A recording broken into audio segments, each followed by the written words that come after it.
Hari ini tepatnya pukul setengah 10 atau 9.30 nanti, Presiden Joko Widodo diagendakan akan melantik beberapa menteri, wakil menteri dan beberapa kepala badan di Istana Negara Jakarta dalam rangkaian perombakan kabinet untuk yang kesekian kalinya di penghujung masa jabatan Jokowi Ma'ruf.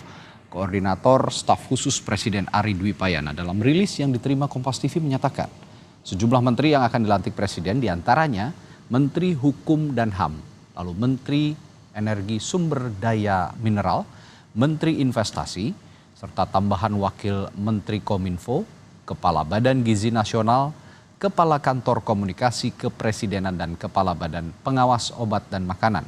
Menurut Ari, pengangkatan menteri, wakil menteri dan kepala badan ini diperlukan untuk mempersiapkan dan mendukung transisi pemerintahan agar berjalan dengan baik, lancar, dan juga efektif.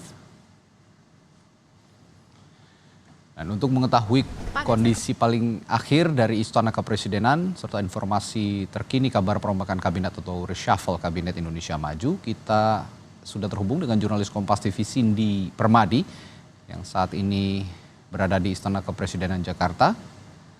Kita akan menunggu laporan langsung Cindy nanti, namun saudara yang pasti hari ini setidaknya tadi ada 4 menteri, masing-masing berasal atau dekat dengan PDI Perjuangan dan Partai Nasdem yang dikabarkan akan di-reshuffle.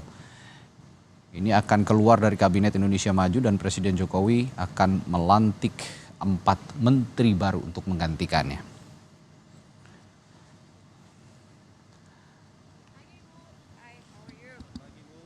Dan saudara, inilah hiruk pikuk Istana Kepresidenan jelang dilantiknya para menteri baru dalam rangka perombakan kabinet. Di layar kaca Anda tampak Menteri Luar Negeri Retno Marsudi, namun kami belum bisa memastikan apakah ini terkait dengan isu reshuffle ataukah ada kabar lain atau informasi lain yang akan disampaikan oleh Menteri Luar Negeri Retno Marsudi. Namun yang pasti agendanya pukul 9.30 waktu Indonesia Barat nanti akan ada agenda pelantikan menteri-menteri baru. Ada 4 menteri kabarnya. Rekan-rekan media yang saya hormati, Presiden Republik Indonesia baru saja menerima utusan khusus Presiden Abbas. Beliau sekaligus sebagai penasehat dari Presiden Palestina dan mantan Menteri Luar Negeri Palestina.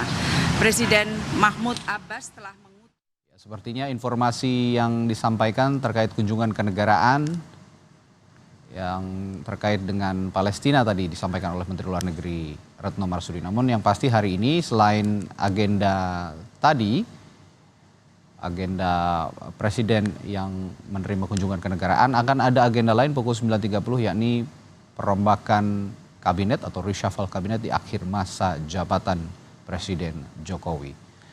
Kami juga akan memantau nanti informasi paling baru, paling terkini dan kondisi paling akhir dari Istana Kepresidenan dengan jurnalis Kompas TV Cindy Permadi. Namun sambil menunggu informasi terbaru dari Istana Kepresidenan, saat ini sudah bergabung dengan kami melalui sambungan virtual Direktur Eksekutif Trias Politika Strategis, Agung Baskoro. Selamat pagi Mas Agung. Selamat pagi Mas Radi. Sehat Mas Agung? Alhamdulillah. Alhamdulillah. Di penghujung masa jabatan Presiden Joko Widodo, kita saksikan pagi hari ini, akan segera kita saksikan juga ada perombakan kabinet. Apa yang Anda cermati dari langkah Presiden Jokowi ini? Apakah betul semata-mata untuk transisi ke pemerintahan yang baru, Prabowo Gibran? Mas Iya, otomatis kalau itu alasannya, maka yang menguat adalah aroma kental politik istana ya Mas ya. Karena kan selama ini reshuffle dilakukan karena 3 hal ya. Pertama ada alasan teknokratis karena soal kinerja. Kemudian ada alasan-alasan yuridis ya ketika seorang menteri tersangkut kasus. Yang ketiga alasan politis. Dan ini yang seringkali mengemuka setiap reshuffle dilakukan oleh Presiden Jokowi akhir-akhir ini ya. Termasuk hari ini tanggal 19 Agustus 2024. Karena yang ditunjuk merupakan orang-orang yang memang secara langsung ya terafiliasi dengan Koalisi Indonesia Maju maupun orang-orang terdekat di lingkaran ya baik Presiden Jokowi maupun Presiden terpilih Prabowo seperti itu. Oke, tapi Anda memandang efektif ini akan dilakukannya reshuffle untuk masa transisi pemerintahan ini? Maksud saya efektif, artinya apakah Presiden Jokowi ini ingin memberikan legasinya di akhir masa jabatan, atau memang apa yang dibutuhkan Prabowo Gibran di masa selanjutnya inilah yang akan Ya, dibentuk persis. lebih awal? Betul, jadi ini semacam down payment politik ya Mas ya. Ada DP politik yang diberikan oleh Presiden Jokowi untuk memastikan keberlanjutan ataupun sinkronisasi pemerintahan terjadi dari mulai pemerintahan beliau sampai nanti ketika Presiden terpilih Prabowo Gibran dilantik. Nah, konsekuensinya Oke, memang tidak ada arahan secara teknokratis ataupun substantif pemerintahan yang ya, dikedepankan karena ini memang lebih kuat ya aroma-aroma politiknya, narasi politiknya kalau memang alasan itu yang dikemukakan adalah soal keberlanjutan ataupun bahasa sekarang soal sinkronisasi. Jadi ya. ya kita akan lihat bagaimana nanti efektivitasnya saat 2 bulan tersisa ini akan berlangsung seperti itu. Oke, ini kan kalau kita cermati ya, beberapa menteri yang dikabarkan akan diganti, Ya, hampir pasti sepertinya memang informasinya dari Sekretariat Presiden juga begitu, bahwa ada Menteri Hukum dan HAM, Menteri ESDM, dari menteri-menteri itu, dari kementerian-kementerian itu, apakah urgensinya dengan kaitannya, relevansinya dengan masa transisi Prabowo Gibran? Tapi jangan dijawab dulu, Mas Agung, saya akan tanyakan ya. hal itu ya, nanti setelah jeda di Breaking News Kompas TV. Tetaplah bersama kami. Ya, sebelum kita melanjutkan perbincangan dengan analis politik, kita akan menuju ke Istana Kepresidenan terlebih dahulu untuk melihat kondisi paling akhir dari sana dan informasi terbaru dari sana lewat jurnalis Kompas TV Cindy Permadi yang ada di Istana Kepresidenan Jakarta. Cindy, apa yang bisa Anda sampaikan menjelang pelantikan menteri-menteri baru dalam konteks reshuffle kabinet hari ini, Cindy? Iya, Radi, ini posisinya sudah di Istana Negara Jakarta, artinya sudah siap semua, sekitar 12 menit menuju jadwal pelantikan oleh Presiden Joko Widodo. Tadi dari sekitar jam 8 sudah pada tiba, para calon menteri maupun juga wakil menteri dan kepala lembaga yang akan dilantik. Kalau tadi beberapa misalnya dari Hasan Nasdi, kemudian juga dari Rosanto Suwani menjawabnya, kalau mereka memang dikabari oleh pihak istana baru kemarin, disampaikan untuk standby ada agenda pelantikan pada pagi hari ini. Kemudian tadi kami juga mengkonfirmasi soal alasan transisi di balik keputusan untuk melakukan perombakan kabinet.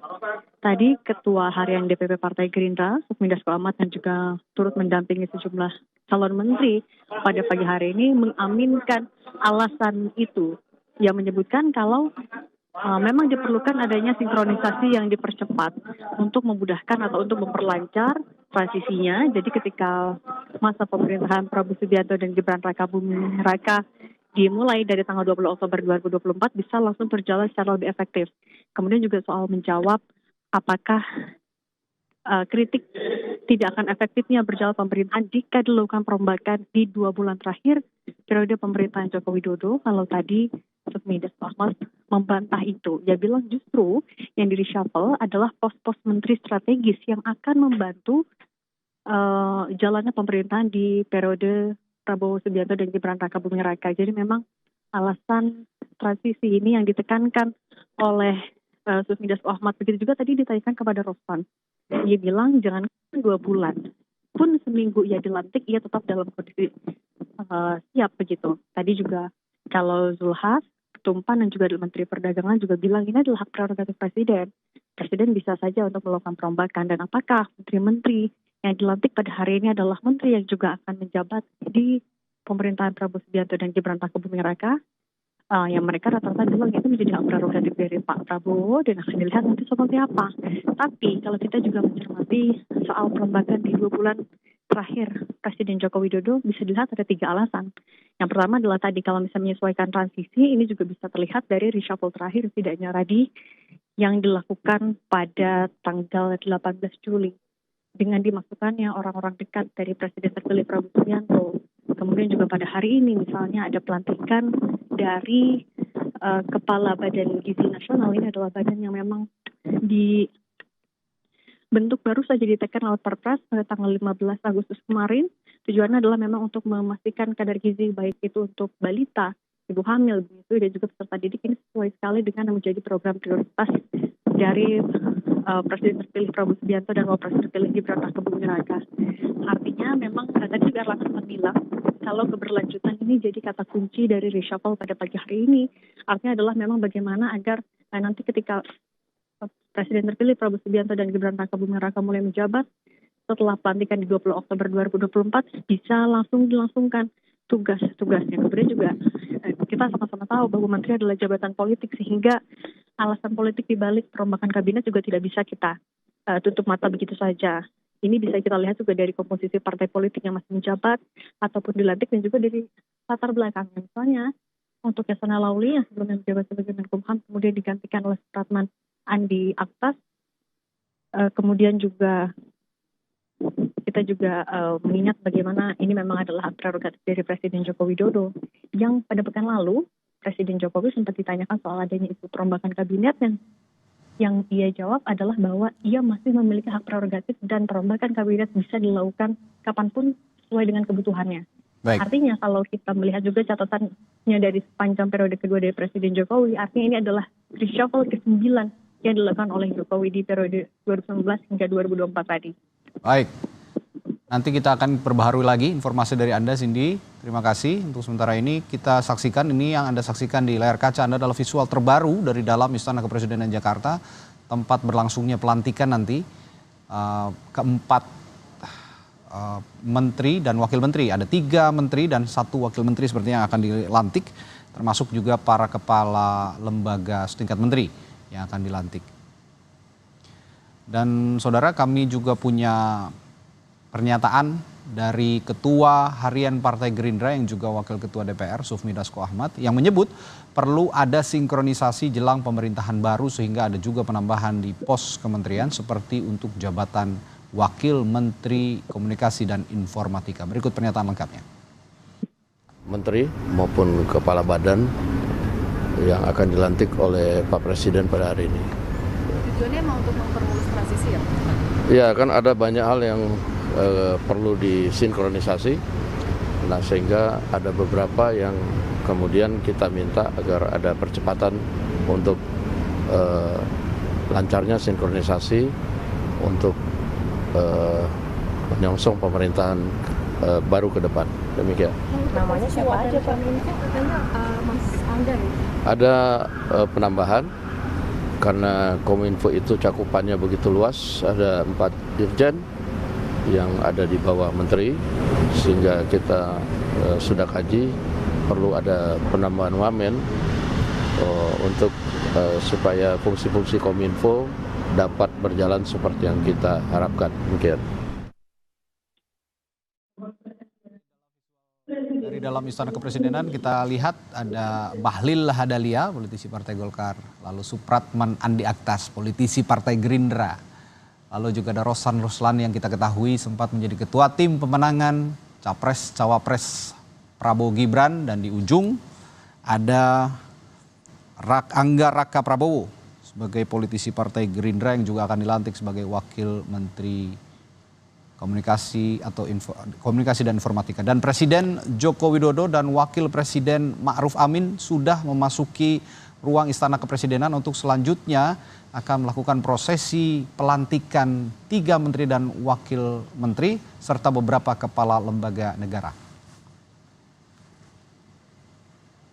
Kita akan langsung menuju Istana Kepresidenan untuk menyimak jalannya prosesi ini.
Pembacaan Keputusan Presiden Republik Indonesia tentang pengangkatan Menteri Negara dan Wakil Menteri Negara Kabinet Indonesia Maju dalam sisa masa jabatan periode tahun 2019-2024 oleh Deputi Bidang Administrasi Aparatur Kementerian Sekretariat Negara. Keputusan Presiden Republik Indonesia nomor 92P tahun 2024 tentang pemberhentian dan pengangkatan Menteri Negara Kabinet Indonesia Maju periode tahun 2019-2024 dan Keputusan Presiden Republik Indonesia nomor 52M tahun 2024 tentang pengangkatan Wakil Menteri Komunikasi dan Informatika Kabinet Indonesia Maju periode tahun 2019-2024. Dengan rahmat Tuhan Yang Maha Esa, Presiden Republik Indonesia menimbang dan seterusnya, mengingat dan seterusnya, memutuskan, menetapkan dan seterusnya, kesatu dan seterusnya, kedua, mengangkat sebagai Menteri Negara Kabinet Indonesia Maju dalam sisa masa jabatan periode tahun 2019-2024 masing-masing. 1. Saudara Bahlil Lahadalia sebagai Menteri Energi dan Sumber Daya Mineral. 2. Saudara Supratman Andi Atas sebagai Menteri Hukum dan Hak Asasi Manusia. 3. Saudara Rosan Perkasa Ruslani sebagai Menteri Investasi, Kepala Badan Koordinasi Penanaman Modal. Mengangkat Anggaraka Prabowo sebagai Wakil Menteri Komunikasi dan Informatika Kabinet Indonesia Maju dalam sisa masa jabatan periode tahun 2019-2024. Dan kepada yang bersangkutan diberikan hak keuangan dan fasilitas lainnya sesuai dengan ketentuan peraturan perundang-undangan. Ketiga dan seterusnya ditetapkan di Jakarta pada tanggal 19 Agustus 2024. Presiden Republik Indonesia Joko Widodo. Rohaniwan dimohon menuju tempat yang telah ditentukan. Pengambilan sumpah jabatan Menteri Negara dan Wakil Menteri Negara Kabinet Indonesia Maju dalam sisa masa jabatan periode tahun 2019-2024 oleh Presiden Republik Indonesia.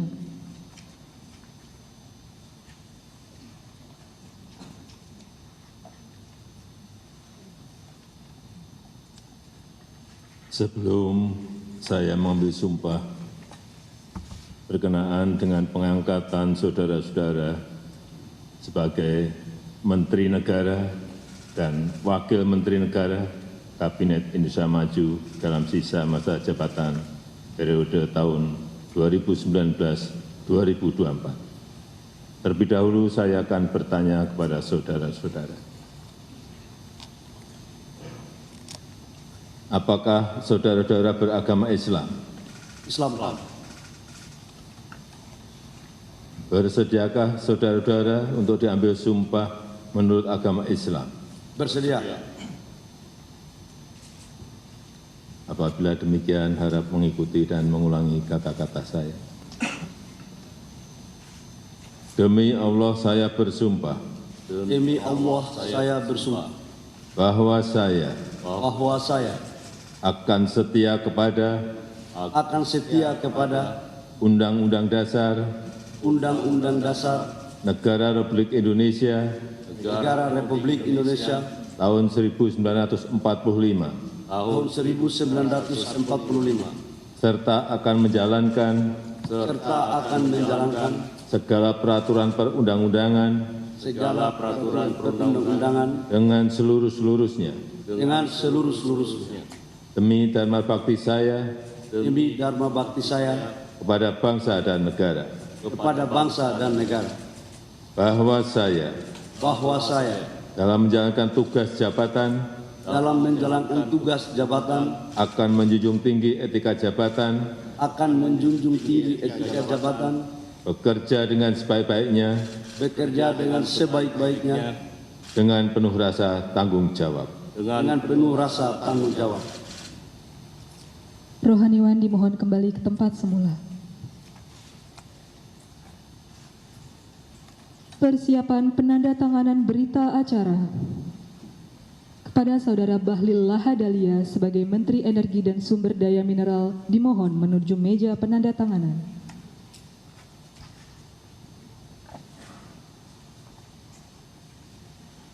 Kepada yang terhormat Presiden Republik Indonesia dimohon berkenan menuju meja penandatanganan. Penandatanganan berita acara pengambilan sumpah jabatan Menteri Kabinet Indonesia Maju dalam sisa masa jabatan periode tahun 2019-2024.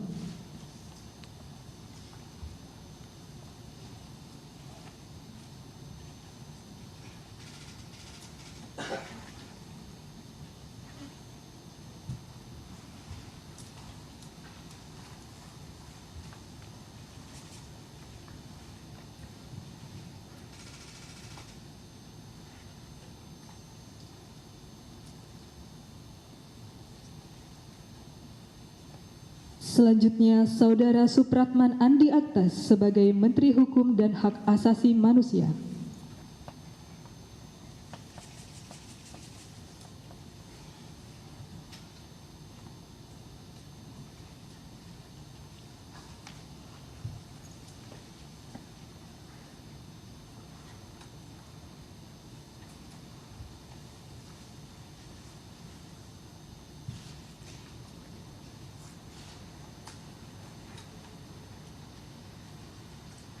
Selanjutnya, Saudara Rosan Perkasa Ruslani sebagai Menteri Investasi, Kepala Badan Koordinasi Penanaman Modal.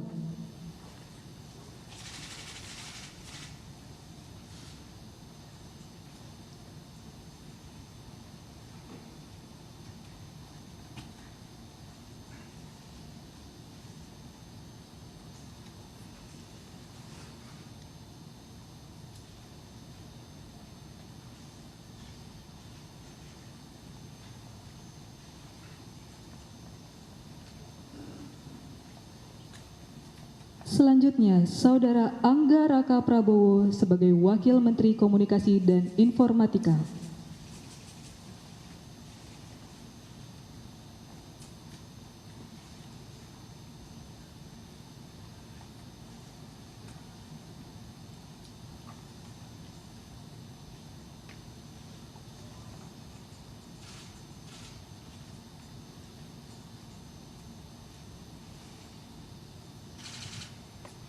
Kepada yang terhormat Presiden Republik Indonesia, dimohon berkenan kembali ke tempat semula. Kepada Wakil Menteri Komunikasi dan Informatika, dimohon kembali ke tempat semula.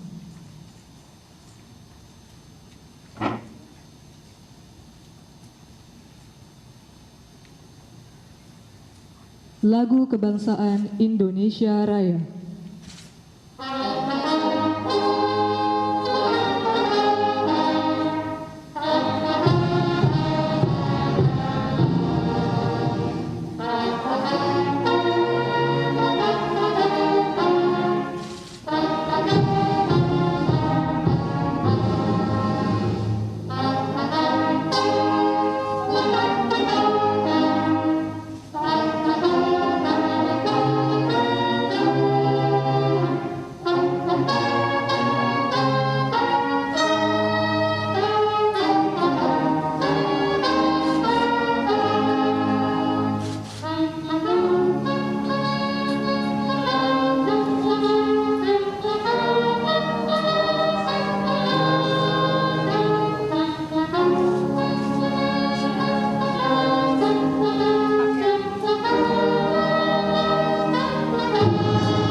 Selanjutnya, Presiden Republik Indonesia dan Wakil Presiden Republik Indonesia berkenan menuju ruang tunggu utama.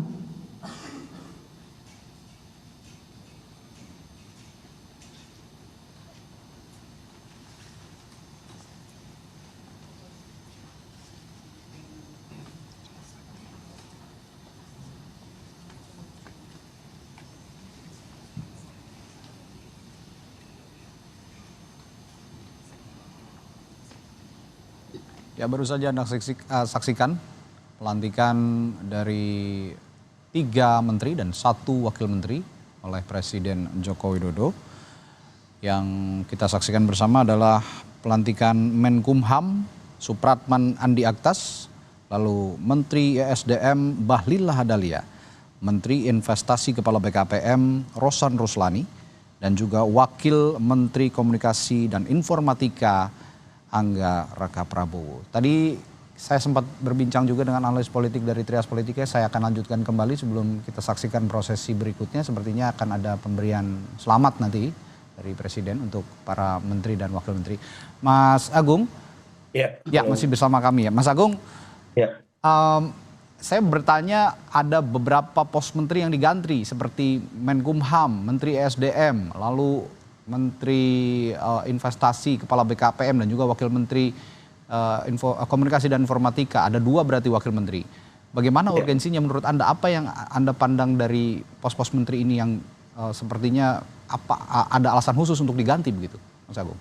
Ya, karena di sekeliling realitas reshuffle hari ini memang kita tahu ada 4 partai yang sedang melakukan suksesi kepemimpinan di internal partai mereka, Mas. Sebut aja Golkar ada Munaslup, kemudian PKB ada Muktamar, kemudian Nasdem ada Kongres bersama PAN juga.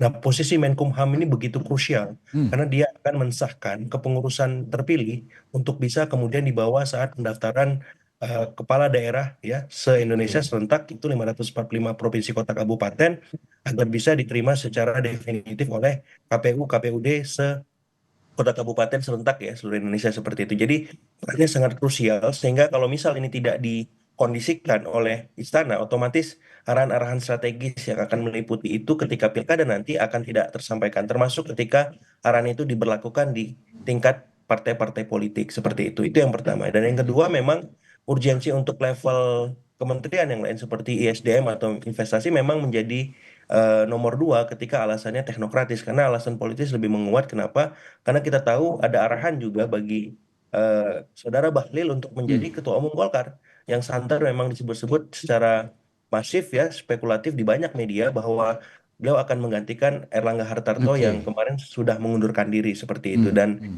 ini memang relevan akhirnya kalau misalkan alasan politis yang memang menguat ketimbang alasan-alasan lain seperti itu. Baik. Ya, kita akan menuju ke Istana Kepresidenan terlebih dahulu. Mas Agung, tahan dulu untuk menyaksikan prosesi selanjutnya.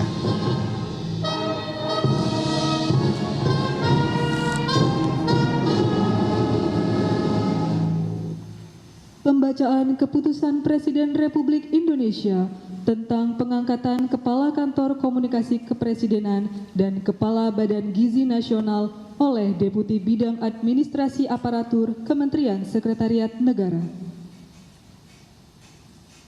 Keputusan Presiden Republik Indonesia nomor 93P tahun 2024 tentang pengangkatan Kepala Kantor Komunikasi Kepresidenan dan Keputusan Presiden Republik Indonesia nomor 94P tahun 2024 tentang pengangkatan Kepala Badan Gizi Nasional.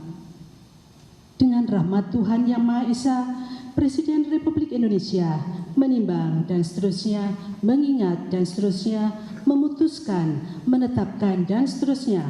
Kesatu, mengangkat masing-masing 1 Saudara Hasan Nasbi sebagai Kepala Kantor Komunikasi Kepresidenan. 2 Saudara Dadan Hindayana, Kepala Badan Gizi Nasional, dan kepada masing-masing diberikan hak keuangan dan fasilitas lainnya setingkat menteri. Kedua dan seterusnya ditetapkan di Jakarta pada tanggal 19 Agustus 2024. Presiden Republik Indonesia Joko Widodo. Pembacaan Keputusan Presiden Republik Indonesia tentang pengangkatan Kepala Badan Pengawas Obat dan Makanan oleh Deputi Bidang Administrasi Sekretariat Kabinet. Keputusan Presiden Republik Indonesia nomor 115/PPA tahun 2024 tentang pengangkatan pejabat pimpinan tinggi utama di lingkungan Badan Pengawas Obat dan Makanan. Dengan rahmat Tuhan Yang Maha Esa, Presiden Republik Indonesia menimbang dan seterusnya, mengingat dan seterusnya, memutuskan, menetapkan dan seterusnya. Kesatu, mengangkat Saudara Taruna Ikrar sebagai Kepala Badan Pengawas Obat dan Makanan terhitung sejak saat pelantikan dan kepadanya diberikan hak keuangan, administrasi, dan fasilitas lainnya setingkat dengan jabatan struktural eselon 1A sesuai peraturan perundang-undangan. Kedua, keputusan Presiden ini mulai berlaku pada tanggal ditetapkan di Jakarta pada tanggal 19 Agustus 2024, Presiden Republik Indonesia Joko Widodo. Rohaniwan dimohon menuju tempat yang telah ditentukan.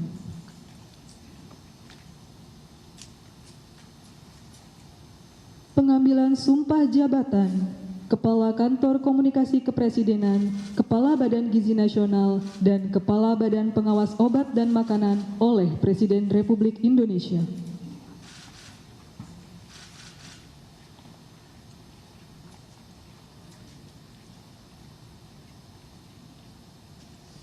Sebelum saya mengambil sumpah berkenaan dengan pengangkatan saudara-saudara sebagai Kepala Kantor Komunikasi Kepresidenan, sebagai Kepala Badan Gizi Nasional, dan sebagai Kepala Badan Pengawas Obat dan Makanan.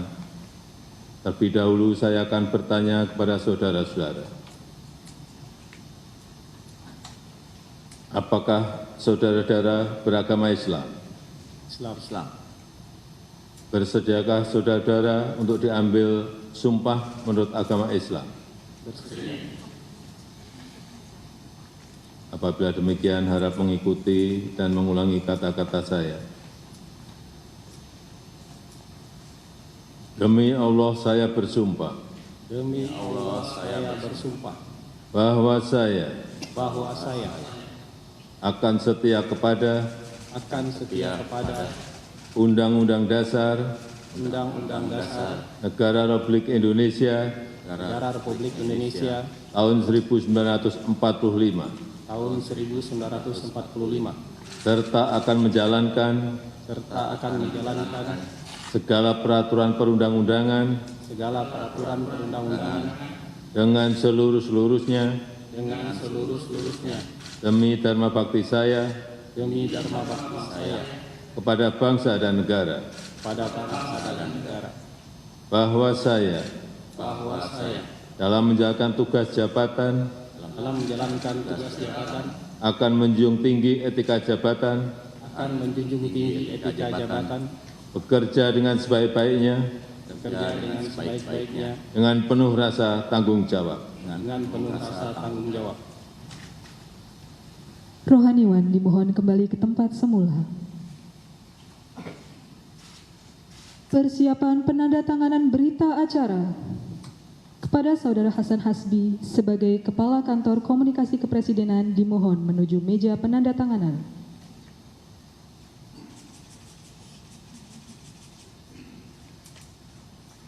Kepada yang terhormat Presiden Republik Indonesia dimohon berkenan menuju meja penandatanganan.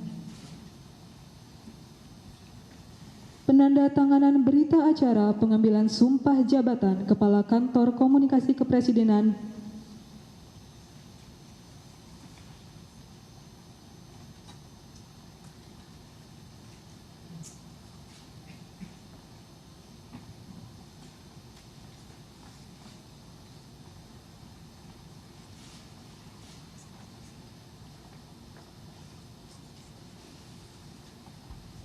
Selanjutnya, Saudara Dadan Hindayana sebagai Kepala Badan Gizi Nasional.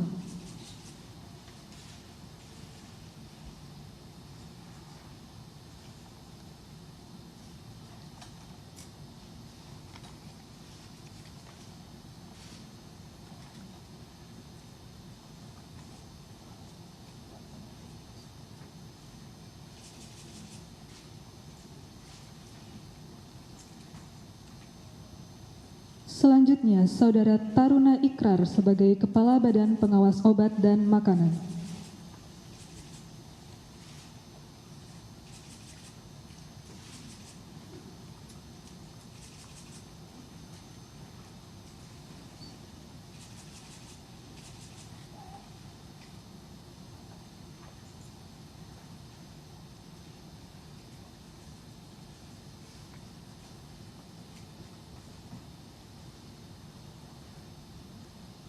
Kepada yang terhormat Presiden Republik Indonesia, dimohon berkenan kembali ke tempat semula. Kepada Kepala Badan Pengawas Nasional, Pengawas Obat dan Makanan, dimohon berkembali ke tempat semula. Lagu Kebangsaan Indonesia Raya.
Dimohon kepada para menteri dan wakil menteri yang telah diambil sumpah jabatan untuk menempati tempat yang telah ditentukan. Dimohon pendamping pejabat yang telah diambil sumpah disilakan untuk mendampingi.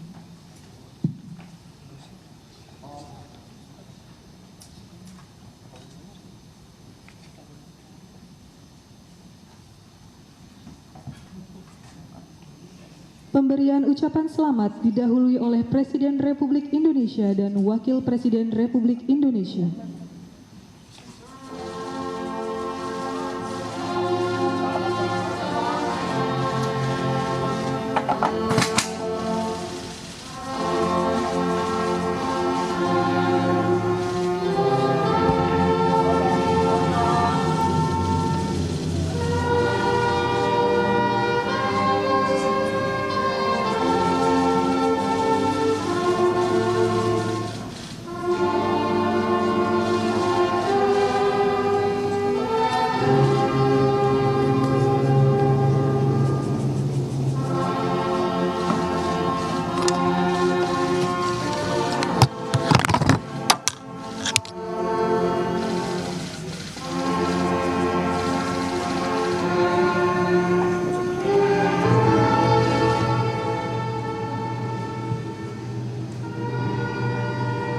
Ya, setelah kita tadi menyaksikan selain 3 menteri dan 1 wakil menteri, ada juga para kepala kantor, kepala badan begitu yang dilantik oleh Presiden Jokowi, yakni kepala kantor kepresidenan, kepala kantor komunikasi kepresidenan Hasan Nasbi, lalu kepala Badan Gizi Nasional Profesor Dadan Hindayana, dan kepala Badan Pengawas Obat dan Makanan Taruna Ikrar. Kita akan berbincang kembali dengan analis politik dari Trias Politika, Mas Agung Baskoro. Mas Agung.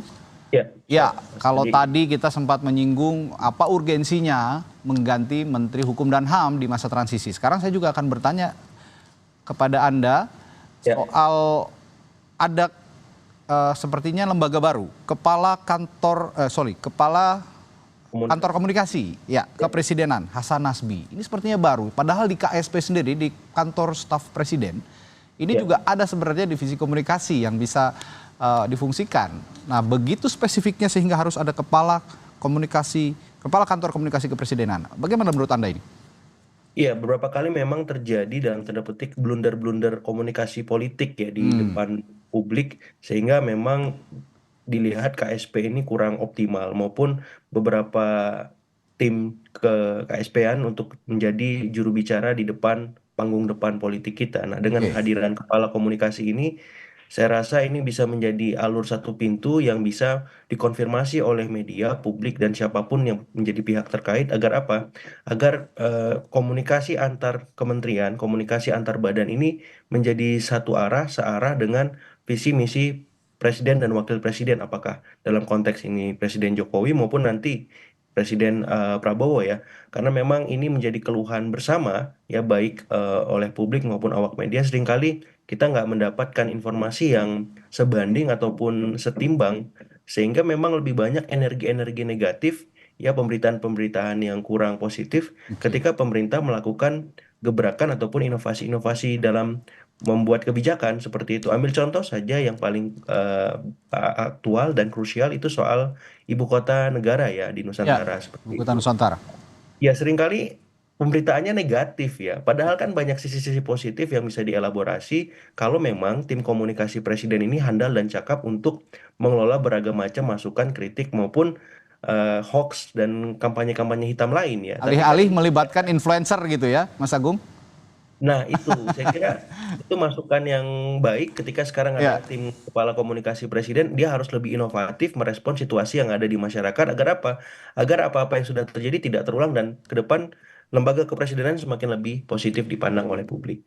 Oke, satu lagi, Kepala Badan Gizi Nasional Profesor Dadan Hindayana. Ini sepertinya Presiden Joko Widodo ingin memastikan bahwa nanti presiden terpilih dan wakil presiden terpilih Prabowo Gibran ini bisa langsung tancap gas dengan program makan siang bergizi atau makan bergizi gratis begitu ya. Ini bagaimana Anda melihat posisi badan ini, Badan Gizi Nasional? Ya, jadi kalau menteri-menteri tadi memang menguat alasan politisnya, kalau saya melihat kepala-kepala badan ini lebih kuat alasan teknokratisnya, Mas Radhi. Teknis ya? Ya, jadi teknokratis karena memang Prof. Dadan ini kan guru besar ya di IPB ya, dan track recordnya jelas seperti itu. Nah, ketika ada arahan untuk merealisasikan ya makan siang dan bergizi gratis seperti itu, saya kira ini dikerangkai secara konkret oleh Presiden Jokowi maupun Prabowo agar apa? Ini bukan sebatas wacana lagi atau janji-janji kampanye, tapi akan dituntaskan, akan direalisasikan mungkin secara bertahap ya, tidak mungkin sekaligus, sehingga Prof. Dadan ini menjadi dalam tanda petik ya sutradara yang akan memegang peranan krusial. Apakah janji kampanye Prabowo Gibran besok bisa dituntaskan secara utuh ya, seperti itu. Oke, saya kembali lagi ke Menteri Hukum dan HAM karena ini memang sangat strategis, posisinya sangat krusial, termasuk ya Menteri SDM sebetulnya. Tapi saya ingin fokus dulu ke Menteri Hukum dan HAM.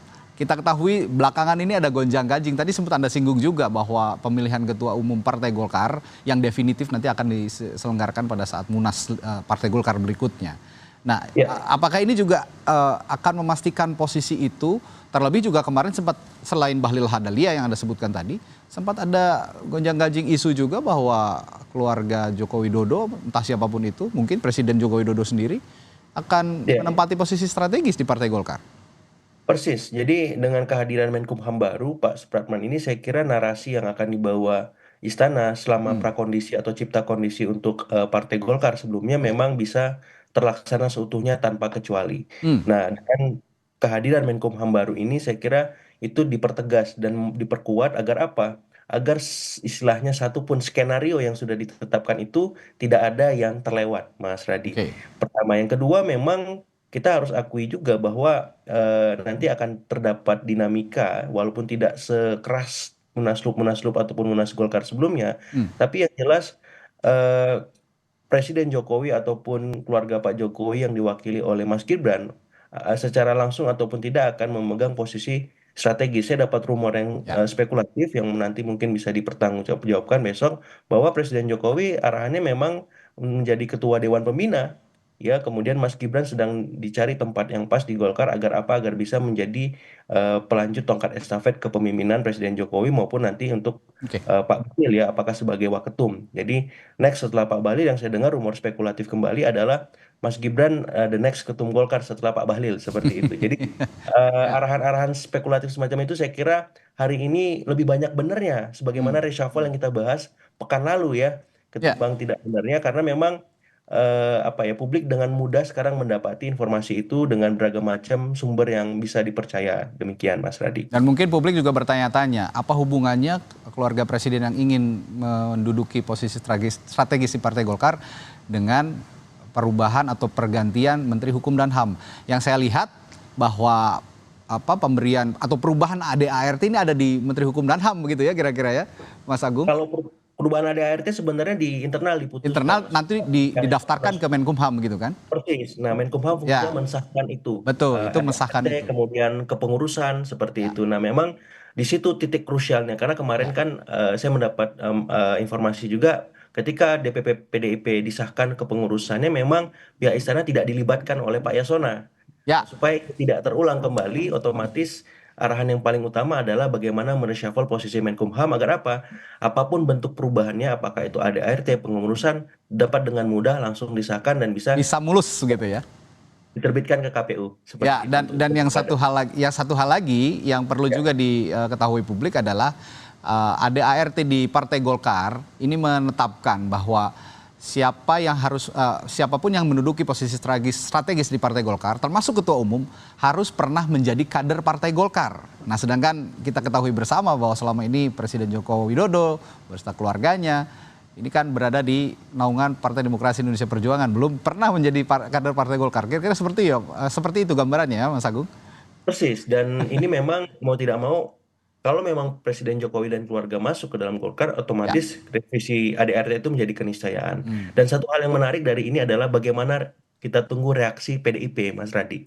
Ya, ketika kursi menterinya dikurangi 2, apakah aksi reaksi politik akan terjadi begitu cepat dan responnya seperti apa? Saya menanti dari PDIP ini. Konkretnya seperti apa ketika sudah di reshuffle ya 2 kursi menterinya seperti itu. Makin keras, makin tegas, atau tetap santuy? Satu lagi yang menarik, Wakil Menteri Komunikasi dan Informatika. Sebelumnya kan ini sudah ada Wakil Menteri ya. Kalau saya tidak salah ini bukan mengganti Wakil Menteri tapi menambah satu lagi Wakil Menteri. Sehingga ada 2 Wakil Menteri. Sebegitu pentingnya seorang Menteri Komunikasi dan Informatika memiliki 2 Wakil Menteri. Bagaimana Anda melihat ini?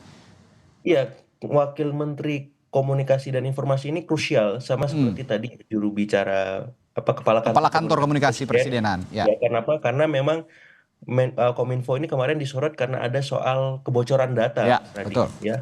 Kemudian berapa kali ada mispersepsi di publik soal beberapa kebijakan informasi yang disebarkan oleh Kominfo. Nah, saya kira dengan kehadiran Mas Angga Raka Prabowo ini itu bisa dikuatkan ya fungsi-fungsi di internal maupun di eksternal agar bisa lebih baik lagi sehingga responnya ketika ada kebocoran data lebih bijak, lebih sesuai dengan aspirasi publik dan tidak melakukan blunder baru lagi. Jadi orang akhirnya menyorot bukan kebocoran datanya tapi blunder komunikasinya. Ini kan jadi soal malah tambah masalah dengan diklarifikasi dan dikonfirmasi. Nah, dengan kehadiran Wamenkominfo baru ini harapannya itu bisa diminimalisir masalah-masalahnya dan bisa langsung ke akar masalah. Solusinya apa supaya tidak terulang lagi dan kita bisa lebih baik di bidang Kominfo ini seperti itu, Mas Radi. Ya, ini tentu saja membantu Menteri Komunikasinya juga Budi Aristiadi yang saat ini sudah menjabat begitu ya.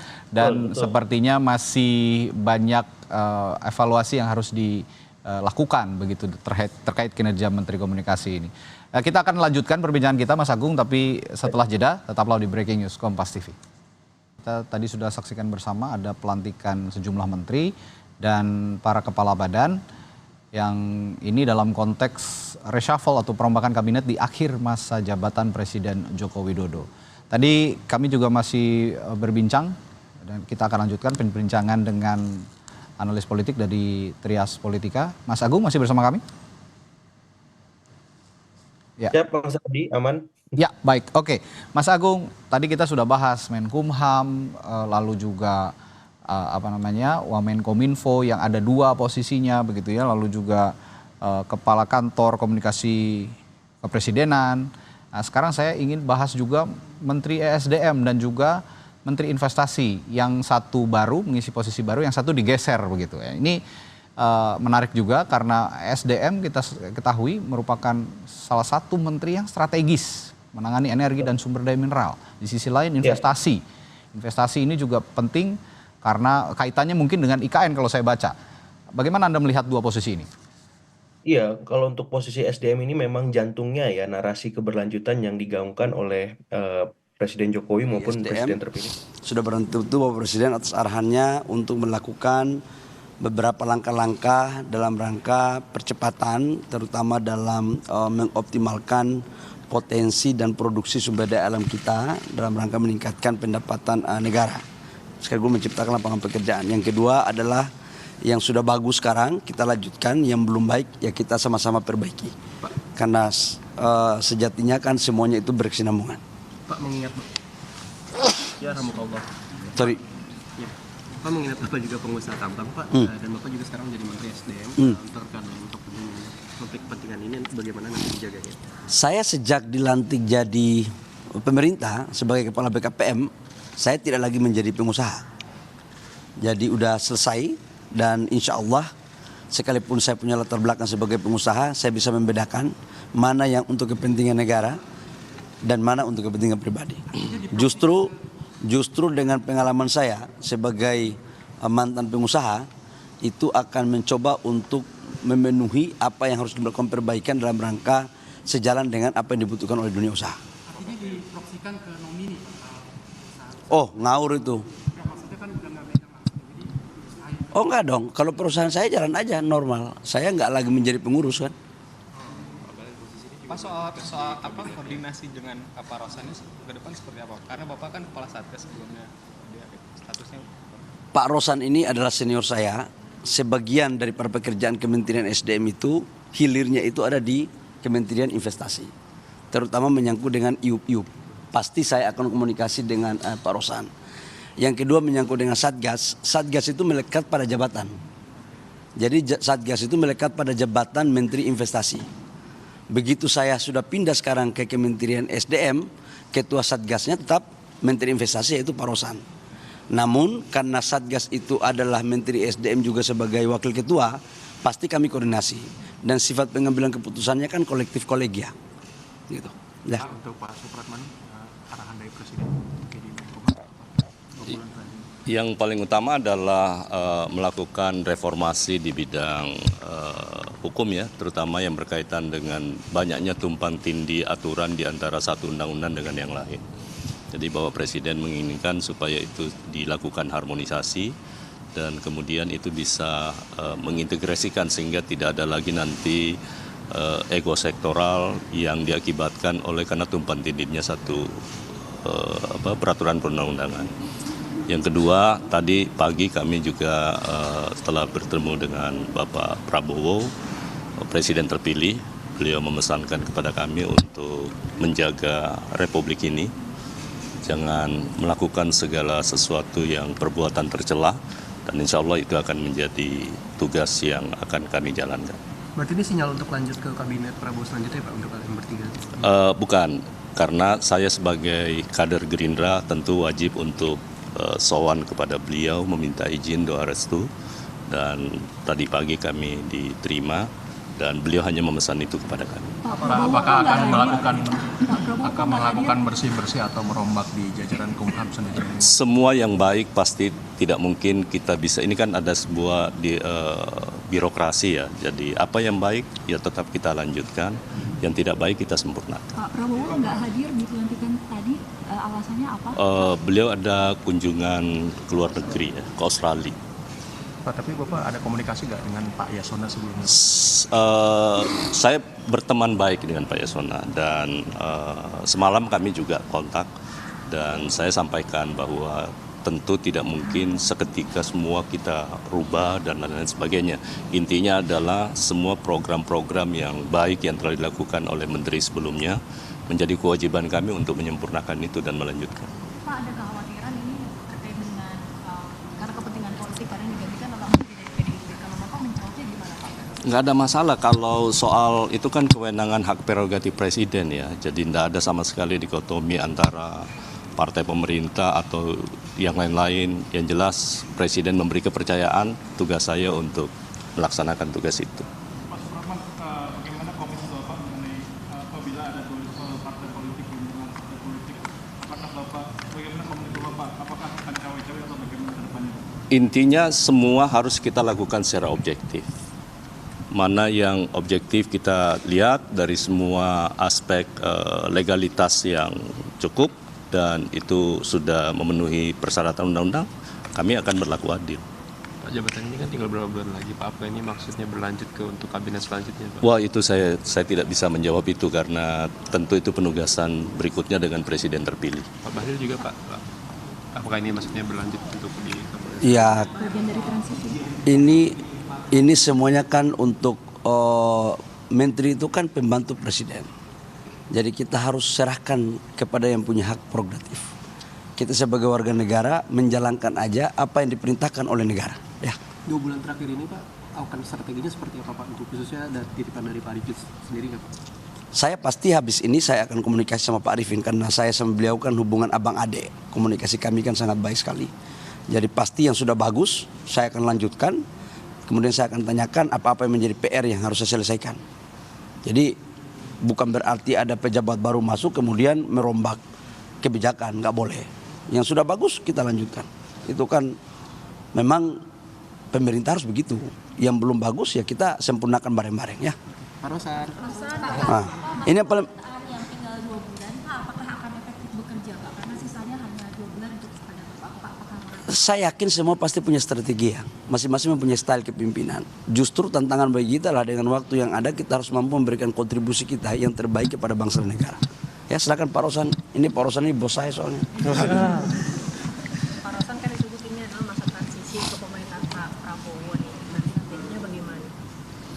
Ya ini kan pertama tentunya saya mengucapkan terima kasih atas amanah yang diberikan oleh Pak Presiden Joko Widodo kepada saya. Dan ya amanah ini akan kita jalankan sebaik-baiknya. Untuk sisa waktu 2 bulan ini ya kita berikan yang terbaik dan karena kebetulan juga Menteri Investasi sebelumnya adalah udah seperti ini adik saya sebetulnya, jadi kita komunikasinya sangat baik dan kemarin malam kita sudah mulai bicara dan untuk supaya handovernya, supaya perpindahan itu berjalan dengan baik, berjalan dengan mulus karena program-program yang sudah dicanangkan ini harus kita selesaikan dan pencapaian-pencapaian yang sudah sangat luar biasa yang dilakukan oleh Pak Menteri Bahlil ini ya kita akan teruskan dan tentunya akan kita sempurnakan sehingga target-target yang sudah dicanang ini bisa dilaksanakan dengan baik. Sempat berkomunikasi dengan Prabowo, Pak? Tadi pagi beliau menyampaikan. Sudah kita saksikan masing-masing pernyataan Menteri baru kita, Menkumham, lalu Menteri SDM dan Menteri Investasi Kepala BKPM. Tadi juga saya sempat menanyakan dan terpotong, mohon maaf Mas Agung. Saya akan tanyakan hal yang sama sebenarnya untuk posisi Menteri Investasi dan Menteri SDM ini. Bagaimana Anda melihat dua posisi menteri ini? Ya tadi statementnya Pak Bahlil menarik ya. Jadi Menteri Investasi ini adalah hilirnya dari ISDM sehingga memang harus ada komunikasi dan koordinasi yang intensif ya agar tidak ada tumpang tindih. Termasuk ketika beliau mention Pak Rosan ini seniornya beliau di HIPMI ya. Jadi saya kira ini sebuah relasi yang bagus, positif, konstruktif supaya ya jalinan antar kementerian ini tidak lagi kaku, formal ya tapi juga bisa melampaui ya hal-hal yang baik untuk pembangunan bangsa kita ke depan soal investasi dan ISDM. Tapi yang jelas investasi ini penting untuk memastikan IKN jalan, Mas Radit. Ya, itu lagi tadi konteks IKN ya. Bahaya dan menjadi nokta hitam dalam pemerintahan Presiden Jokowi. Ya karena kan Presiden Prabowo ini melanjutkan ya. Ya. Awal mulanya di Presiden Jokowi seperti itu. Apalagi Presiden Prabowo Subianto ini punya komitmen tidak hanya melanjutkan tapi juga menyelesaikan proyek IKN ini hingga selesai dan jadi harapan baru ibu kota negara, ibu kota Nusantara. Baik, terima kasih pengamat politik atau analis politik dari Trias Politika, Mas Agung Baskoro sudah menemani kami di Breaking News Kompas TV. Sampai jumpa lagi Mas Agung. Terima kasih.